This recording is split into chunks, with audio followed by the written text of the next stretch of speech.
sekarang kita ke reaksi redoks spontan. Tadi kan dikatakan bahwa sel volta itu merupakan reaksi redoks yang bersifat spontan. Artinya berlangsung serta-merta dan dapat menghasilkan arus listrik. Nah, reaksi ini terjadi ditandai dengan harga potensial sel yang berharga positif.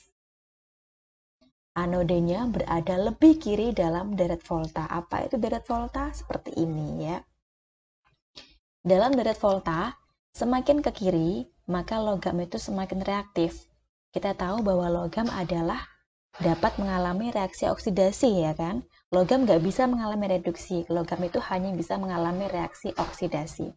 Semakin ke kiri, dia semakin reaktif, berarti semakin mudah mengalami oksidasi. Nah, dengan kata lain, semakin ke kiri, sifat reduktornya juga semakin kuat. Ingat, reduktor adalah spesies yang mengalami oksidasi.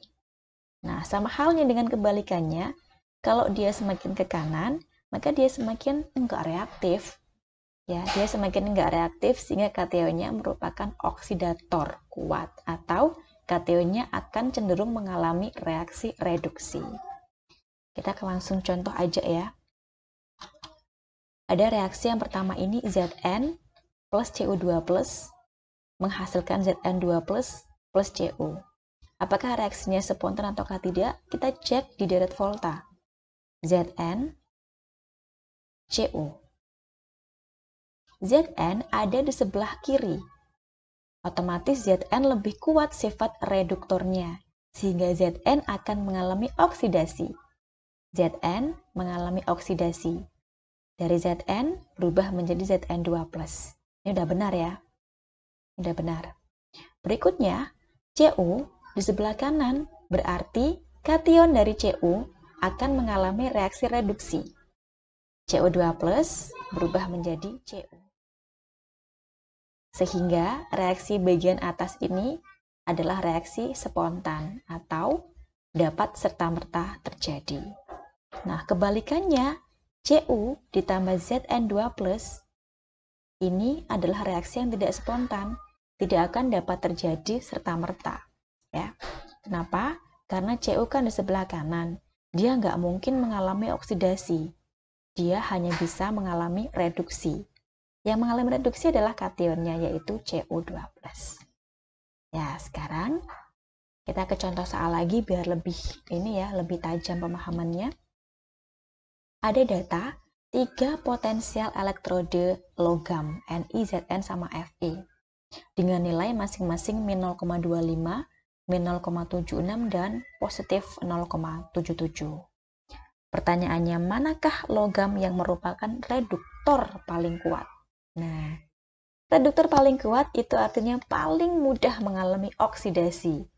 Ya, dengan kata lain, dia memiliki potensial standar atau potensial elektroda semakin negatif. Di sini yang paling negatif adalah ini, min 0,76. Jadi jawabannya adalah Zn.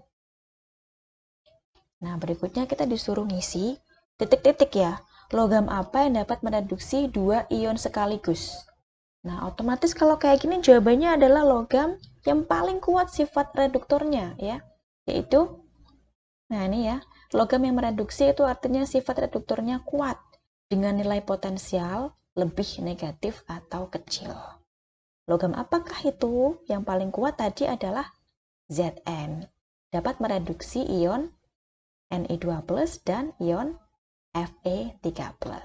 Ini ya. Berikutnya, logam apakah yang hanya dapat mereduksi 1 ion? Oh, kalau jawabannya hanya 1 ion saja, berarti logam yang tengah-tengah ya. Nggak mungkin Zn. Logam yang tengah-tengah nilainya ini, Ni ya. Logam Ni dapat mereduksi ion yang di atasnya harga potensialnya adalah Fe3 positif. Nah, kalau kita urutkan ketiga logam ini dari yang paling kuat reduktornya ke yang paling lemah, ya berarti Zn dengan harga negatif 0,76, kemudian Ni negatif 0,25, lalu kemudian Fe2+ positif 0,77. Oke, silakan catat informasi yang penting yang dibutuhkan Dan sekarang kita ke latihan soal. Ada dua latihan soal ya. Silakan coba dikerjakan dan coba dituliskan di kolom komentar ya. Hal yang baik terjadi ketika kita bersedia bekerja lebih untuk mencoba. Semoga apa yang kita bahas di sini membawa manfaat bagi kita semua. Wassalamualaikum warahmatullahi wabarakatuh.